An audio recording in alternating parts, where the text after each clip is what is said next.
Le danger est permanent sur l'axe Changshanchu, baptisé la falaise de la mort. Malgré les multiples accidents, l'incivisme et la corruption restent le quotidien des automobilistes sur cet axe dans le département de la Ménois, région de l'Ouest Cameroun.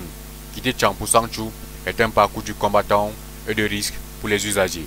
D'abord, la surcharge. Dans ce véhicule de 5 places, on se retrouve à 9, voire 10. À la cabine, 5 passagers, y compris le chauffeur. Même le conducteur a du mal à démarrer son véhicule. Une fois en route, c'est la peur qui s'installe. Dans les différents postes de contrôle, le véhicule passe sans être inquiété et gare après le checkpoint afin de laisser quelque chose. Les multiples virages sur la route donnent les vertiges aux passagers et chacun prie d'arriver sain et sauf à destination. Sur la route, les panneaux de signalisation ont été engloutis par les zèbres, chapeautés par les nids de poules et les trous d'éléphants.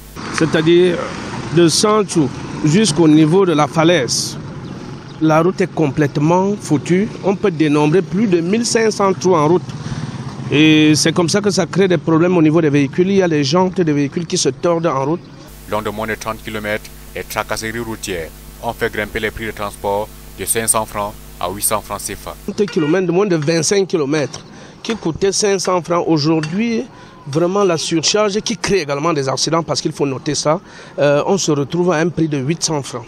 Oui, dans des petites voitures et on est véritablement mal à l'aise. Suite aux accidents sur ces routes, il a été décidé de supprimer la surcharge dans les véhicules de transport en commun.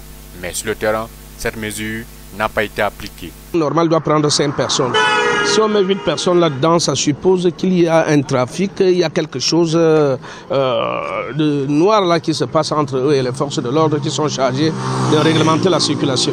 Nouvellement élu, le président du syndicat des transporteurs, Changshanchu Melon, promet d'œuvrer avec l'appui des autorités pour le retour à la normale sur cet axe.